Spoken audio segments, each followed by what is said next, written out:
Bonsoir à tous et à toutes. Je vous souhaite la bienvenue dans mon sanctuaire où je vous propose de découvrir les origines des fêtes et coutumes traditionnelles. Alors préparez-vous un bon chocolat chaud, installez-vous confortablement dans votre canapé et plongez avec moi dans l'univers des célébrations ancestrales.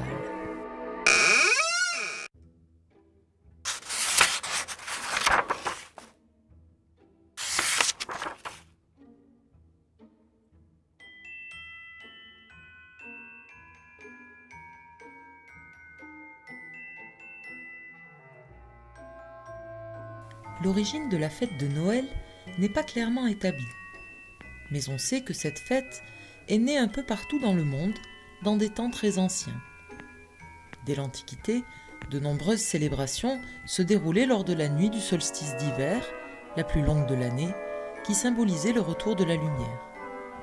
Mais au cours des siècles, le changement des calendriers et les arrangements d'une chrétienté naissante fixeront la date précise des festivités de Noël au 25 décembre. De nos jours, c'est une fête familiale, associée aux cadeaux sous le sapin apportés par le Père Noël, ainsi qu'à un jour férié qui célèbre encore ses origines religieuses.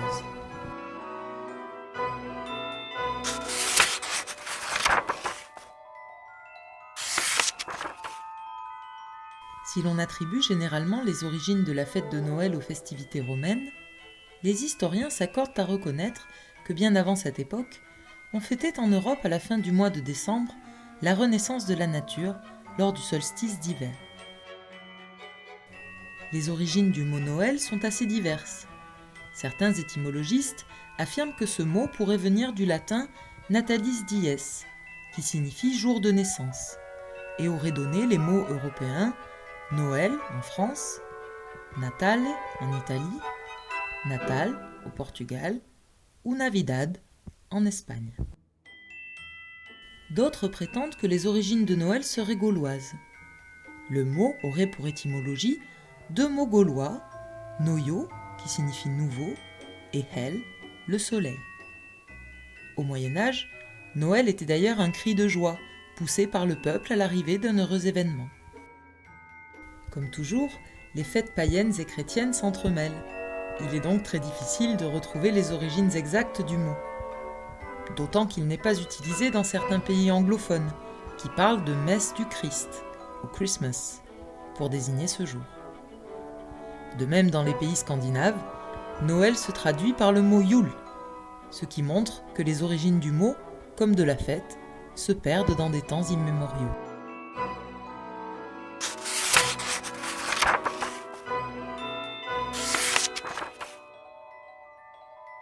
Dès le 1er siècle avant Jésus-Christ, on célébrait à Rome le culte de Mithra, divinité d'origine persane, importée par les légionnaires romains au cours des conquêtes de l'Empire. On faisait une fête le 25 décembre pour le solstice d'hiver et la naissance de Mithra, le soleil invaincu, en sacrifiant un jeune taureau. Au IIIe siècle, l'empereur Aurélien lui assure une place officielle à Rome en proclamant le Sol Invictus, patron principal de l'Empire romain. Il déclare le culte de Mithra religion d'État et fait du 25 décembre une fête officielle appelée le jour de naissance du soleil. Cette fête vient alors se placer dans le prolongement des Saturnales, une période de festivité ancienne et très importante dans l'Empire romain. Voués au culte du dieu romain des semailles et de la fertilité, Saturne, les Saturnales se déroulaient du 17 au 24 décembre. 7 jours de réjouissance populaire pendant lesquels familles et amis se rassemblaient dans un décor de végétation et de guirlandes et s'offraient des figurines de pain ou de terre cuite. Pendant le cours des cérémonies de cette fête, les rôles entre maîtres et esclaves étaient provisoirement et parodiquement inversés. Les esclaves, coiffés du pileus, emblème de la liberté, étaient libres de dire ce qui leur plaisait et se faisaient servir par leur maître. La fête se poursuivait ensuite pendant la nuit à la lueur des flambeaux.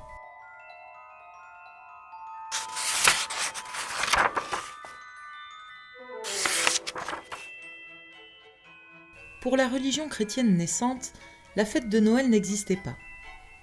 Si au IVe siècle, L'Église imposera à cette date précise la naissance du Christ. Il n'y a cependant aucune certitude quant au jour exact de la naissance de Jésus, et c'est plutôt pour son caractère symbolique que la date du 25 décembre a été adoptée. En 354, l'Église chrétienne instaure un calendrier des fêtes afin de supplanter les rites païens comme le culte des morts, le solstice d'hiver ou les Saturnales. À cette occasion, le pape Libère instaure la fête du 25 décembre comme marquant le début de l'année liturgique. Le christianisme, voyant Jésus comme la lumière du monde, son association au solstice et à la résurrection du soleil apparaît alors parfaitement naturelle. Noël est donc à la fois synonyme de renaissance de la lumière et de la naissance du Christ. Avec l'expansion du christianisme, la célébration de Noël se répand progressivement dans les mœurs des Européens. L'empereur Théodose, en 425, codifie officiellement les cérémonies de la célébration sacrée. Le roi mérovingien Clovis est baptisé dans la nuit du 25 décembre 496. Et en 529, l'empereur Justinien fait de cette fête un jour chômé. La messe de minuit se célèbre déjà, et la fête de Noël est peu à peu adoptée dans les pays anglo-saxons. À partir du XIIe siècle, la célébration religieuse est accompagnée de drames liturgiques, les mystères, qui mettent en scène l'adoration des bergers ou la procession des mages. Ces scénettes se jouaient dans les églises, puis sur les parvis, avant que l'on s'assemble pour le repas de Noël.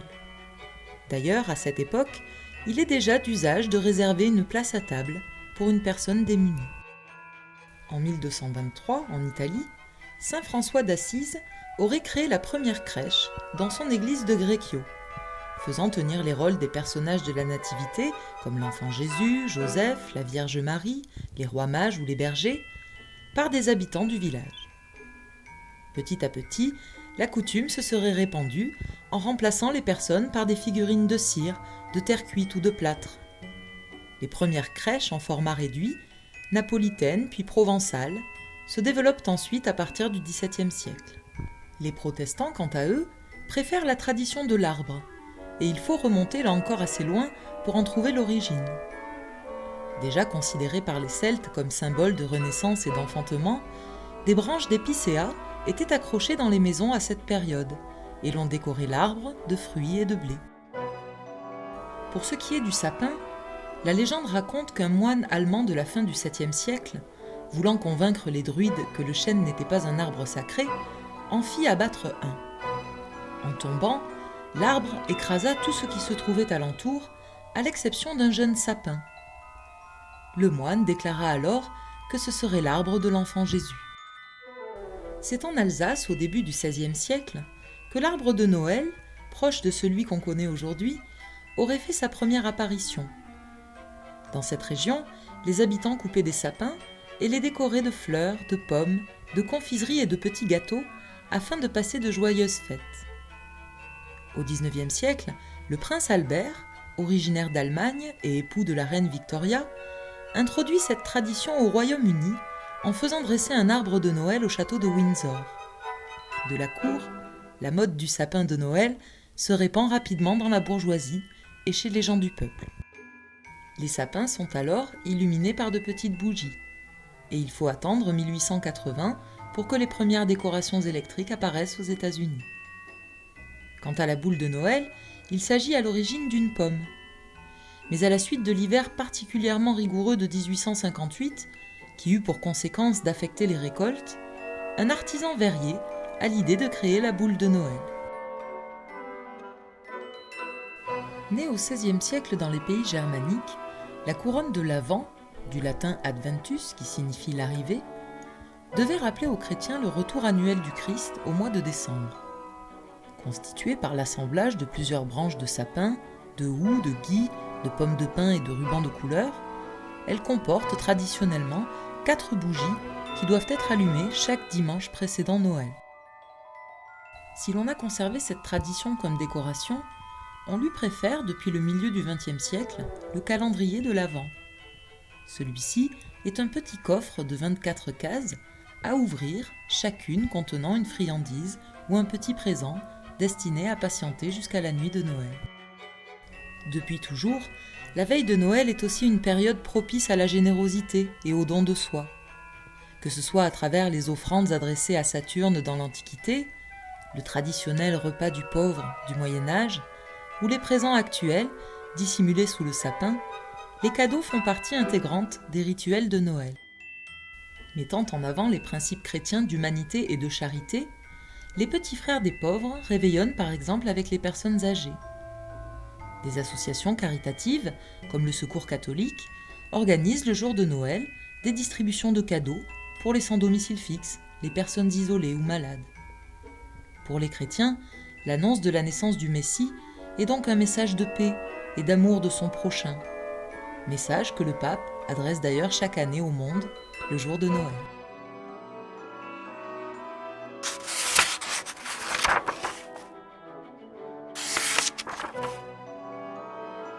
Chez les chrétiens, la fête de Noël s'est ensuite cristallisée autour du personnage de Nicolas de Myre, ou Saint Nicolas, évêque d'Asie mineure du IVe siècle.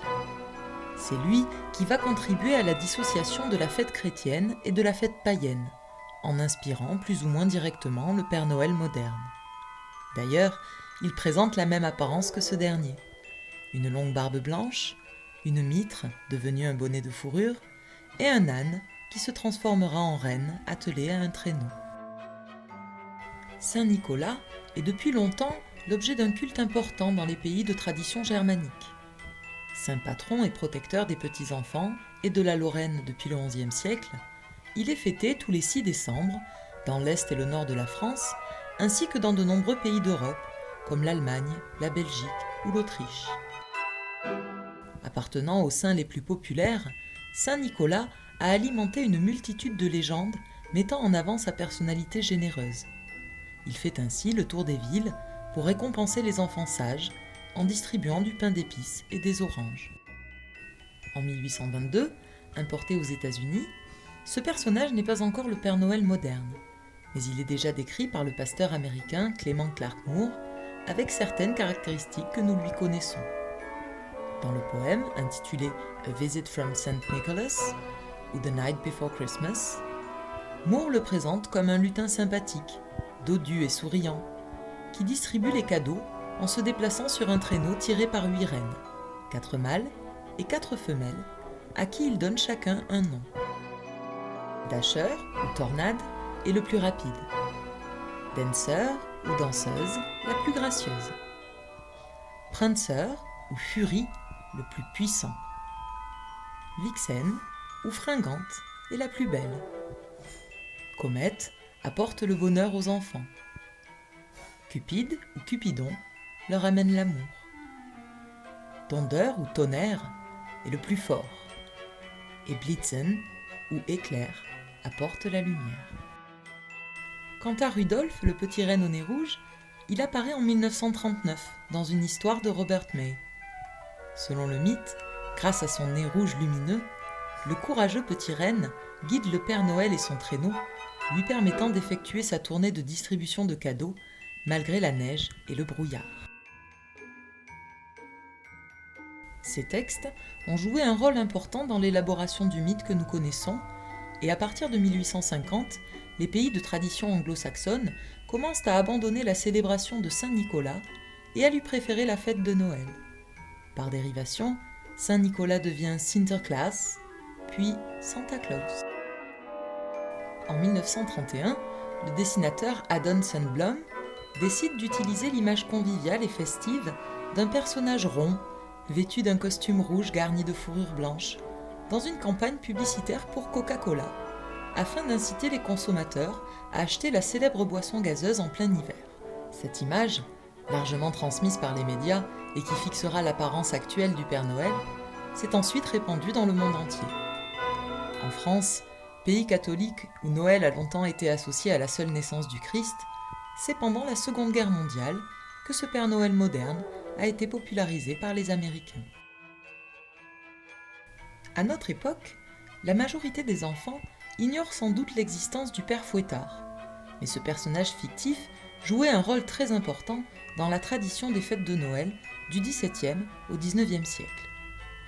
Alors que Saint Nicolas distribue des cadeaux aux enfants qui ont été sages durant l'année, son compagnon, le père Fouettard, distribue des coups de fouet à ceux qui ont été désobéissants ou paresseux. Antithèse du sympathique Père Noël, on le représente traditionnellement comme un personnage sinistre et menaçant, le visage grimé de noir, une barbe brune, et vêtu de lourdes bottes et d'un manteau sombre. Pour annoncer sa présence, ce lugubre personnage ne se sépare jamais de son redoutable fouet qu'il n'hésite pas à faire claquer bruyamment à chacun de ses déplacements, d'où son nom. Les enfants désobéissants et les vilains garnements entendent ainsi arriver de loin le père Fouettard, aussi appelé le croque-mitaine, venu pour les emporter dans son grand sac.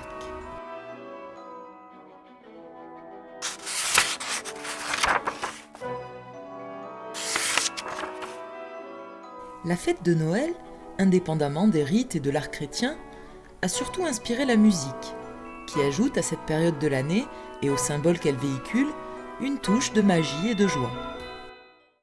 Au début du XXe siècle, apparaît ainsi l'un des grands classiques des chants de Noël, « Douce nuit, sainte nuit », qui a été composé par le prêtre autrichien Joseph Mohr.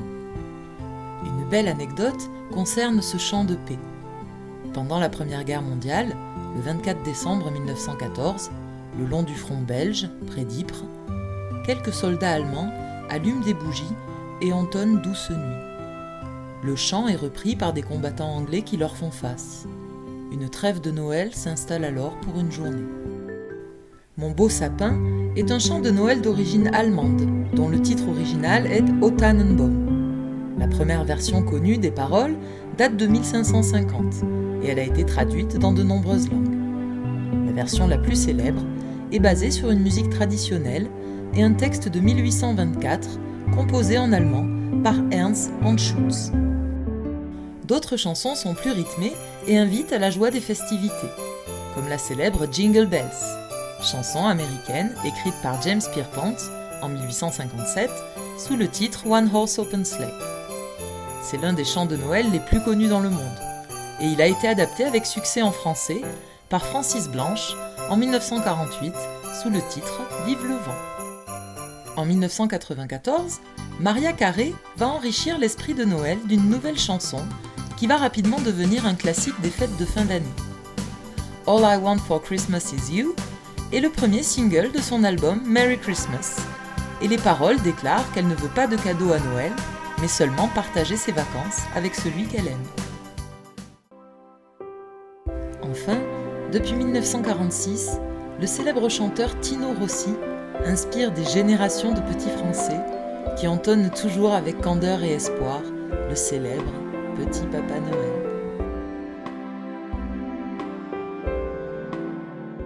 De nos jours, Noël reste dans l'imaginaire collectif la fête la plus sacrée et la plus joyeuse de l'année. Même si les rituels et les festivités qui lui sont associés ont évolué au fil des siècles, cette fête est depuis toujours une période de paix et de fraternité entre les hommes. Particulièrement chère aux jeunes enfants, car promesse d'amour et de présents, elle réunit cependant toutes les générations dans un moment de convivialité et de partage. Le réveillon et le jour de Noël, symbole de la renaissance de la lumière, rassemblent ainsi les familles et les proches dans la joie d'une atmosphère véritablement magique.